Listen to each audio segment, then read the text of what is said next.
vai ser perfeito na Terra, zero possibilidade. A ideia de que o homem pode ser santo... Eu entendo que o homem pode viver uma vida muito melhor do que as pessoas tomam como possível. Então eu entendo que é possível santidade no mundo.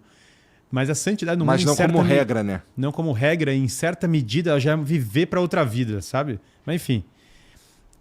Então... Viver se preparando pro que vem depois? Pro que vem depois. Puta, eu acho, com todo respeito, eu acho um pouco de desperdício, cara. Tem tanta coisa que Deus colocou aqui pra gente experimentar. E os caras não experimentam por causa de uma série de dogma e tudo mais. Não, mas eu acho duas coisas sobre isso.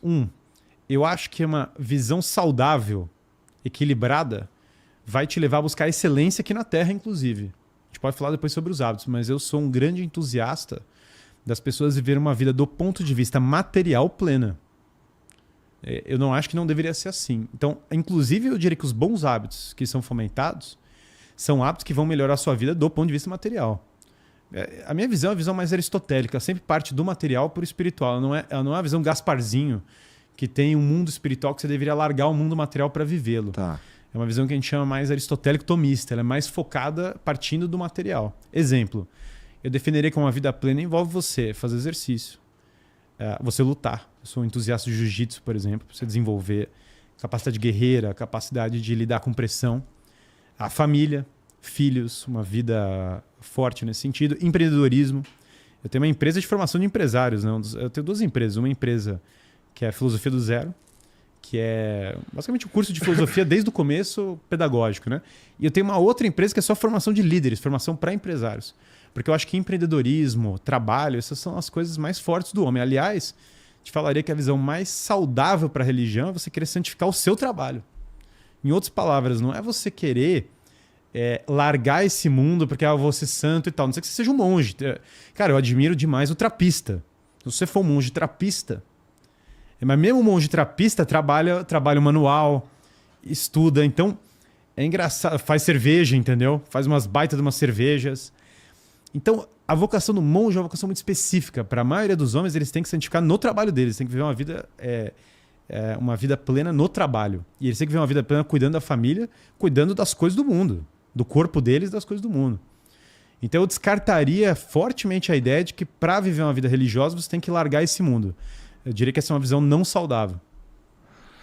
Mas é meio que, vamos lá, pelo menos assim, existem vários sacerdotes de várias religiões que precisam viver uma vida de... Bicho, aí você fala o quê? Tem pessoas com vocações específicas que vão ver a vida de entrega. Não, porque o que acontece? Não necessariamente, mas com bastante frequência, o cara que ele quer ser sei lá, um padre, por exemplo... Sim. Ele precisa... primeiro, a princípio, ele quer muito estar perto de Deus. Sim, né? claro. E para fazer isso da forma mais perfeita que ele consegue, ele precisa abdicar de algumas outras coisas, várias coisas. Né? Sim. Por exemplo, ele vive o celibato. Por exemplo. Por exemplo, ele deixa de ser empresário. Ou deveria deixar, né? Os padres ruins continuam com algumas atividades que talvez não sejam as melhores. Veja, um padre... Não é ilícito ele ganhar dinheiro ou ter uma empresa em certa medida. Não acho que é problema. Mas, cara, o padre não pode viver pro lucro como finalidade última da vida dele. Ele tá fugindo da missão principal dele, sem dúvida. Exato. Então, alguém chegou à conclusão que esse era o melhor caminho para você estar o mais perto possível de Deus. Esse é o melhor caminho para quem tem essa vocação. Se você não tem vocação para ser sacerdote... Você não deveria... não tem vocação para ser padre e para ser monge. Então vou viver o celibato. Não faz sentido. O normal é que você casasse e tenha filhos. Esse é o normal. Vocação também dá uma puta discussão, né? Mas é um chamado. Eu falava, eu deveria ser monge trapista? Não sei se você tem vocação para ser monge trapista. Não, cara, tem uma mulher, tem um filho. Então você não tem que ser monge trapista, tem que trabalhar, pô. Não, mas será que eu não posso ser um monge trapista? Será que agora, nesse ponto da minha vida... eu nem sabia que existia isso, por exemplo. Mas se eu tivesse sido educado, eu não teria sido um bom monge trapista? Poderia eventualmente. Como é que eu vou saber, né? Preciso saber quem é você, pô. Vocação individual, no final das contas, né? Quer dizer, o final... E é necessário encontrar a própria vocação 100% das vezes na vida do ser humano? Cada um tem que descobrir a sua para você entender qual é o seu chamado específico. Por exemplo, eu tenho vocação para professor de filosofia, sou pai, tenho 4 filhos. e sou empresário, é o que eu tenho que fazer na minha vida. O que eu tenho que fazer, as minhas responsabilidades são o que eu tenho que cuidar. Seria muito estranho eu virar e falar, pô, quero ser monge trapista. Não faz nenhum sentido. Eu tô casado, tenho filho, tenho empresa, pô. Agora, isso não quer dizer que eu não admiro o monge trapista. E eu não valorizo. Eu não admiro só a cerveja dele, eu admiro a entrega dele. Tem um documentário, aliás, animal. O cara que nem era religioso. Foi gravar os monges trapistas. O cara gravou, ficou só acompanhando a rotina. Os caras falaram, cara, o que é isso? Assim, sabe? Você tá vendo o paraíso na Terra em certa medida. Não é pra ele. E nem é pra ele querer viver daquele jeito exatamente. Mas, cara, só a admiração que evoca você ver o cara que tá entregue de verdade. E aí que tá, o cara tem que ver a sua vocação. A pior coisa que tem, não adianta o cara também falar, o cara tá perto de Deus porque ele é padre. Mas se o cara vê uma vida escandalosa e ele não vive uma vida heróica dentro da vocação dele, não adianta. O padre corrupto ninguém quer, ninguém aguenta, entendeu? Tem mais aqui pular fora dos os padres ruins. Então, papas podem ser ruins, bispos podem ser ruins, padres podem ser ruins.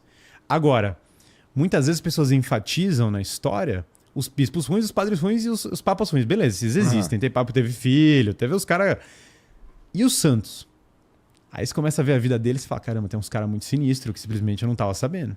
Aí você vai descobrir, para cada padre ruim que existe, você vai descobrir que tem um São Bernardo, você vai descobrir que tem um São Tomás de Aquino, você vai descobrir que tem caras que salvaram a civilização, caras que lutaram batalhas, caras que escreveram livros, que descobriram coisas. Tem um padre Mendel, que estava lá, que aproveitou o celibato dele para ficar vendo uma vida dedicada à ciência.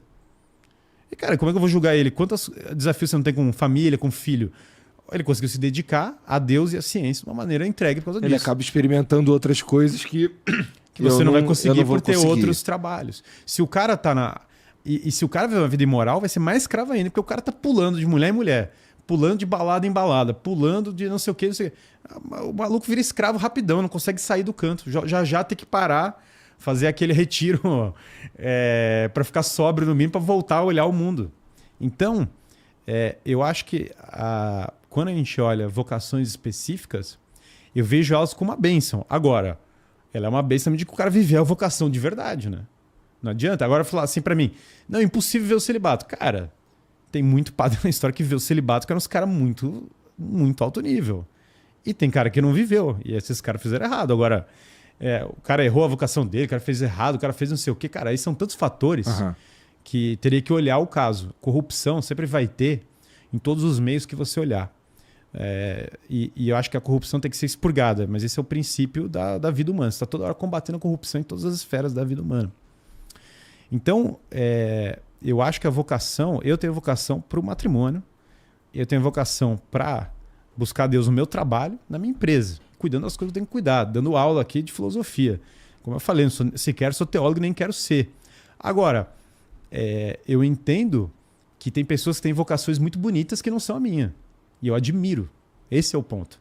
E acho que quando as pessoas falam a religião é uma negação do corpo, que nem tinha uns hereges da Idade Média, isso era herege, não eram os católicos, que os caras se flagelavam a ponto de sair, não era só a disciplina. Porque, cara, autossacrifício é uma coisa natural de qualquer religião. Cara, se você vai lá, o Rickson Grace, tem o vídeo dele, vai lá na cachoeira gelada, o maluco senta lá na cachoeira, fica lá. O japonês fala um negócio tipo, Senhor, tem de piedade, um negócio muito louco, assim, um mantra, e eles param lá embaixo da cachoeira e tá o Rickson fazendo isso. Então, você precisa ter um grau de sacrifício para se levar.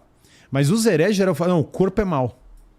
Então tinha esse grupo, os cátaros na Idade Média, que falavam que o corpo era maligno. E que engravidar era maligno. Então os caras queriam tirar o bebê, matar o bebê no ventre, porque é maligno, porque o corpo é mau. A igreja combateu isso, falou, cara, isso é uma heresia, isso é loucura, o corpo não é mau. Os cátaros falavam que o ato sexual que gerava a vida era mau. Se você pegar o Cântico dos Cânticos, que é um livro da Bíblia, ele trata o ato sexual como uma coisa divina. Ele tem que ser, porque gera a vida. Como que não vai ser divino? Então a visão moralista ou a visão deturpada da religião, ela é contra a visão sensata. E ela é ruim. Agora, historicamente, você vai ver nos hereges muito mais essa visão, e esses cátaros influenciaram essa mentalidade revolucionária que você vê hoje. Essa ideia de cátaro quer dizer os puros, que nós somos os puros, que o paraíso vai chegar, vamos tirar a vida no ventre, vamos criar uma sociedade aqui dos eleitos, porque os cátaros já tinham projeto político. E aí você vai vendo como tinha, por exemplo, os adamitas, que eram os caras que falavam, a gente vai ver igual Adão, vamos ver pelado e solto. Isso influenciou os hippies. Então você vai vendo que heresias ao longo da história vão influenciando a história política.